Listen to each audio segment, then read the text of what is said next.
Here we back. Now today's gonna be a quick video. We're gonna be in and out. I'm gonna be responding to a comment that I recently got in my comment section. The video that I just dropped about an hour ago about Professor Black Truth and Ralph Yard, the young boy out of Kansas City. And in that video, man, I had to let it be known, Professor Black Truth, you have no power. You are irrelevant. You are irrelevant like a one-hit wonder rapper who had one hit back in 1997. You know, a lot of these guys operate in echo chambers and their audience looks at them like the Messiah reincarnated, so they'll never really tell them what it is for real. But me, I'm gonna tell you what it is for real. But anyways, this brother came into my comment section and he said this: damn, 3.3 million, the first generation black community puts in the work. Here's where I'll partially side with the Black Authority, Professor Black Truth. As ADOS/FBA, we're the ones in peril. Now, first things first, brother, I would like to say I don't believe every black American is an ADOS/FBA unless you subscribe to that ideology. Now, if you don't subscribe to that ideology, the xenophobia and all the venom they got, then I wouldn't really recommend you to fall under that banner, because under that banner comes a lot of negative connotations when it comes into the minds of certain people, especially me. You know what I mean? But anyways, I'm gonna just say black American. As a black American, we're the ones in peril. We have to work on getting our house in order. I think that's what he was ultimately going for. The immigrant black community will take care of themselves and do what they're supposed to do. It's us who are getting gunned down in the streets and can only whine our way to pennies of support. No ill will, but the trend is replacement. If things continue, the American black community will be the immigrant black community. The HBCUs that were built to train and educate freedmen will be dominated by black immigrants. The fraternal orders that were established to produce an intellectual and leadership class will be dominated by first and second generation black Americans. As is, many of us are dating and marrying immigrant blacks. This guy guilty. Again, no ill will. I just think that this is what TBA, PBT, and Tariq are concerned about. Reading that tweet, that's the energy I'm getting from it. And I responded at the bottom and I said this: nobody is replacing you, bro. Immigrants send billions of dollars to their families back home. They're simply here to get degrees, certifications, and earn a decent living to support their families back home. They're not coming here to replace anybody. I may do a video expanding on this topic. Now, let me get into it. Let me jump right into it. A key word that stuck out to me in his comment was replacement. He said there's a replacement going on, and if we don't do something about it, then the immigrants are going to take our position in society, right? Now, we have to understand, what is the replacement theory, right? The Great Replacement Theory is a conspiracy theory that originated in far-right circles and claims that white populations in Western civilizations are being deliberately replaced by non-white immigrants, refugees, and their descendants, aka the black immigrants and their black immigrant children. But what happens is this actually originated amongst the white nationalists. This was never a theory that was originated, created, and disseminated by black men and women. Just like capitalism, communism, Marxism, all these ideologies that white men created, black men just scoop it right up and we start representing it and glorifying it and upholding it as if we created it, as if we were the inventors of it. But anyways, let's get back into it. The theory argues that this supposed replacement is part of a larger plan orchestrated by a shadowy globalist elite which seeks to undermine white European culture and identity. The theory is rooted in xenophobia because it promotes the idea that non-white immigrants and refugees are inherently inferior and pose a threat to white Western civilization. It suggests that these immigrants are not only taking jobs and resources away from white people, but are also changing the cultural and demographic makeup of their societies. So you see, as with anything, right? As with any ideology that is created by white men, black men typically have to put a black spin onto it, right? Like, for example, white men create socialism and capitalism, and then black men come along and say, I'm a revolutionary African socialist, I'm a black capitalist. You know what I mean? We put our own black spin on what the white boys be doing. We got to stop doing that, bro, because then we always say we the originators, we the creators, and then we just be scooping up, we just be trying to bite the white man's flow. The white man be coming up with all these flows and cadences, and we be trying to swagger jack the white man. We got to stop that shit. We got to come up with our own ideologies and our own theories, in my opinion. But anyways, in the white version of the replacement theory, you notice it says they're not worried about the white immigrants. They're not worried about their white brothers from different locations. They're worried about the non-white immigrants, refugees, and their descendants. In the black version of the replacement theory, you'll notice they aren't worried about the white immigrants either. They're also worried about the non-white immigrants. They're also worried about the black immigrants. It's funny how that works. But let me explain to the brother why he shouldn't really have this mentality or ideology, or shouldn't really be worried or scared that someone's gonna come replace him, right? Number one, this brother right here, I don't think he says he's ADOS FBA, but he never came into my comment section with the disrespect. He always been respectful. He always been trying to contribute to the discussion in a positive way. So that's why I told him, bro, If you are not like the hardcore xenophobe radicals, I wouldn't recommend you to label yourself as ADOS FBA because it's a lot of negative connotations that come along with that. I don't want you to be confused with them goofies over there. But the reason why you shouldn't be worried, and maybe it's just simply the capitalist in me because, you know, listen, just the capitalist in me, bro. So if there was a bunch of black people coming to the United States, right, you should have already had everything popping for them, bro. And when I say everything popping, I'm saying they're going to need to go buy a cell phone. They're going to need to buy clothes. They're going to need to buy food. They're going to need to buy water. They're going to need to buy the necessities of life. They're going to need to spend their money somewhere. So you should already have these institutions in place, these businesses in place, these centers in place so they can spend their money with you. Right? So instead of them having to go to the white man to get, you know, toilet paper and water and clothes and shoes and everything like that, a cell phone and things like that, you should already have that popping for them. In fact, take a look up on the screen. You see it says Ghana generated $2.5 billion from over 900,000 international tourists in 2022.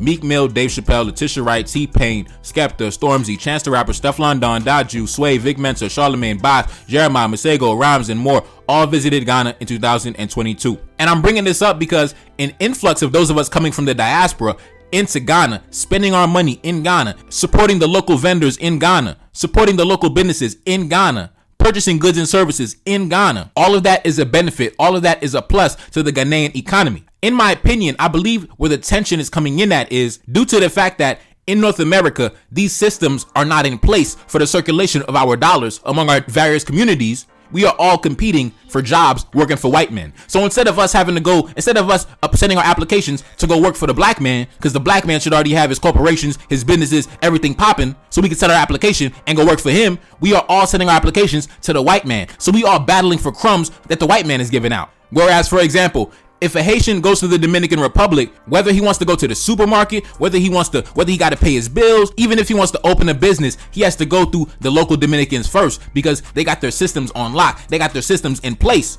And they're going to benefit from every transaction that goes on in the country. So it's not necessarily that you have a problem with black immigrants or that black immigrants are really coming to do anything malicious, because the flow of resources is going out of the country. They're coming to America to get their degrees, certifications, earn a living, and send their money back.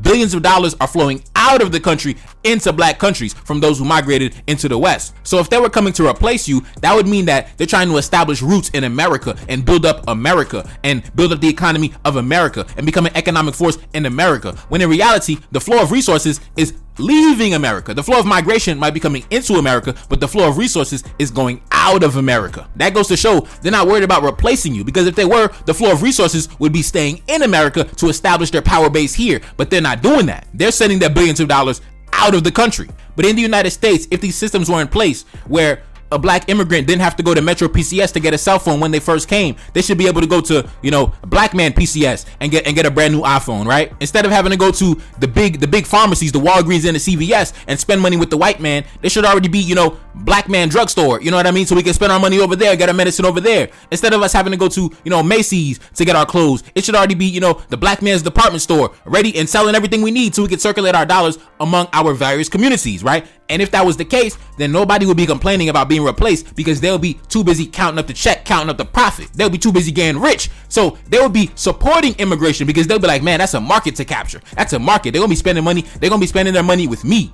But because those systems are not in place, and black people from all type of different societies are battling for the crumbs that are falling off the white man's table, that's why there's so much tension among the different communities, because y'all like a bunch of rats and roaches trying to battle for crumbs instead of operating like kings and bosses, really circulating your dollars. And if you notice, the big white businessmen, the big entrepreneurs, the men of big affairs, they support immigration, because not only is it a source of cheap labor, but it's also a source of customers. They already understand those people are going to need to purchase the necessities of life. They're going to need to buy food. They're going to need to pay rent. They're going to need to buy clothes. And because they already have those things for sale, they support immigration, because they know, listen, that's a market I'm going to capture, and I'm going to count up the profit. So what I'm trying to say is, I believe there's a miscalculation in the minds of certain people who believe that there's some type of replacement going on, because that suggests that there's some type of internal competition happening amongst us, when there should be no competition, right? The same way how when you go to Ghana, you're going to have to deal with the local Ghanaians who are going to sell you goods and services. You're going to have to circulate your dollars amongst the Ghanaians.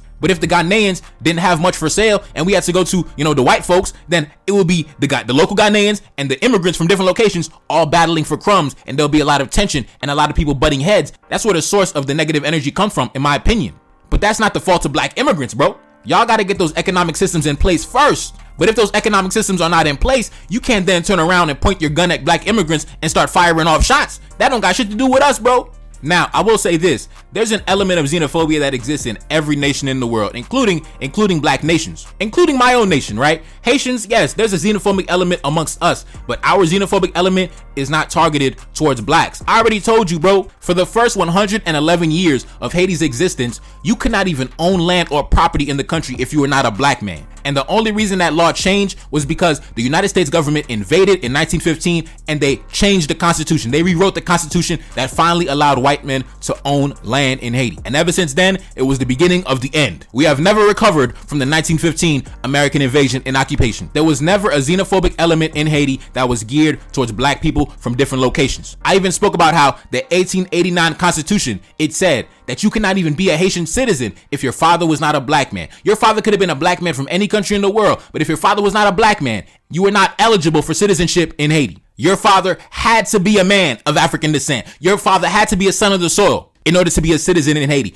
Our xenophobic element was similar to the white replacement theory, how they were worried about the non-white immigrants. In Haiti, we were worried about the non-black immigrants. We never had any problem with the black immigrants because at the end of the day, they're going to have to go through us to get anything established. So in my opinion, I don't really think the tension is with black immigrants directly. I really think it's the fact that these systems are not in place. So therefore, instead of us being able to circulate our dollars effortlessly, what happens is black immigrants got to come to the United States, and instead of being able to circulate their dollars among black people, they have to go to the white folks because they own they own the means of production, they own the corporations, they own the big businesses. Instead of us coming and sending our applications to go work for the black business, we got to go send it to the white business, the white corporation. So that leads to all of us competing for crumbs, all of us competing for positions when it shouldn't be like that. You see, in my country, we never had a xenophobic element towards other black groups. And in the modern day, our xenophobic element is mainly targeted towards the elite families from the Middle East, the elite families from Palestine, Israel, things like that, because they've taken the entire economy hostage. They got senators, they got presidents on payroll, and they've destroyed the country. And none of this would have ever been able to happen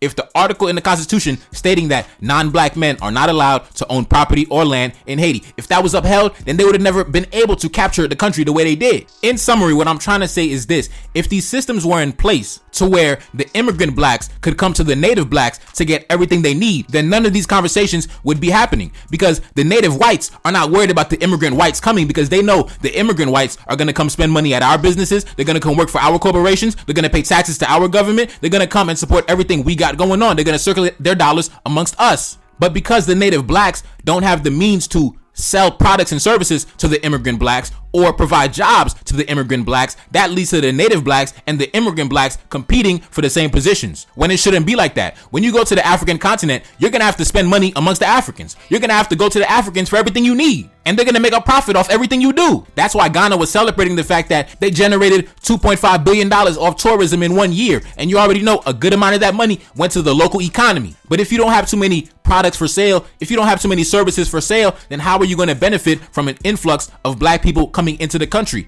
They got money to spend, they got dollars to spend, but if you don't got nothing to offer, they can't spend it with you. They got to go spend it with the white folks. If you don't got jobs to offer, they can't spend it with you. They got to go work for the white man or start their own business. For example, I come from a medical family. My family is in the pharmaceutical business. When my father came to the country, there wasn't no big black-owned pharmacy he could go work for. He had to go work for Dwayne Reed and CVS for 10-15 years, and then he had to go start his own enterprise. And in order to get his degree, he had to go to Long Island University. So a lot of these guys who follow Tariq Nasheed, they would say that my father came and he's taking jobs away. That job at CVS and Dwayne Reed should have went to a black American at FBA, but the immigrants are taking our jobs away and they're taking our positions at universities. The LIU position should have been given to a black American. But at the end of the day, it should have been this. When my father came to the country, it should have been black men with universities. It should have been a black equivalent to Dwayne Reed or CVS. Then my father could have sent an application to go work for 10 years, 15 years to gain that experience in the industry before he went out and started his own business. But in most cases, the black immigrants got to come to America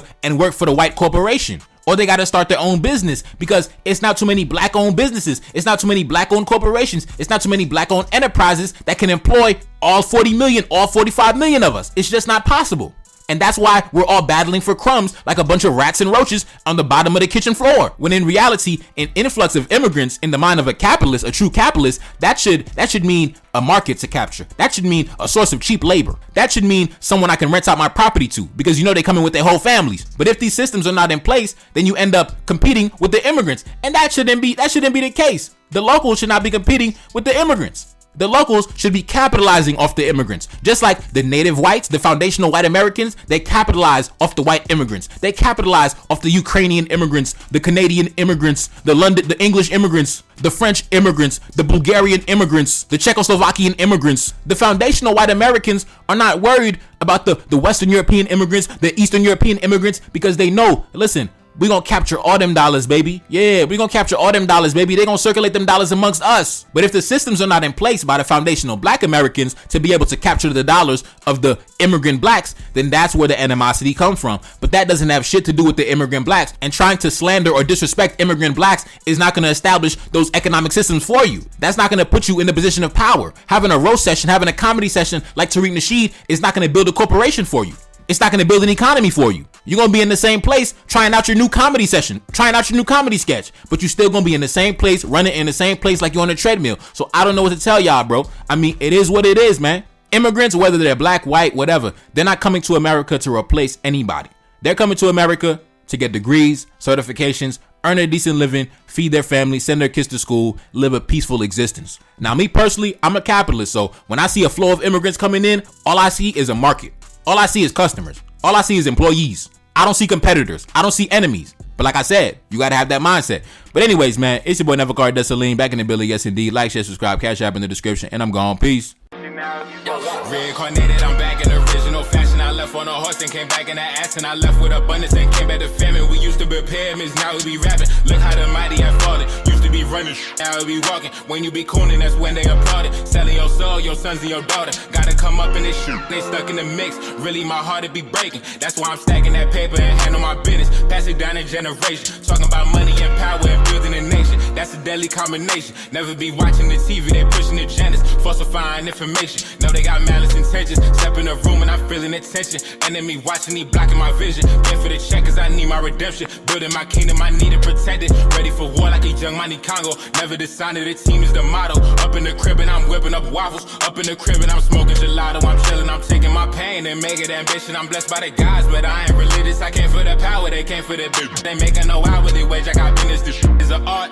and they could never be taught. Selling my soul, I can never be bought. Play with my money, I see you ain't caught. Run to the check and I do it for sport. Babylon falling, I go to the source. Packing my luggage and go overseas. Shorty be with me and she so elite. Shorty be chocolate, I'm calling her Hershey. Secret intelligence probably gon' murk me. Don't fuck with brands cause nigga I'm Haitian. Say the wrong shit and you're smacking their faces.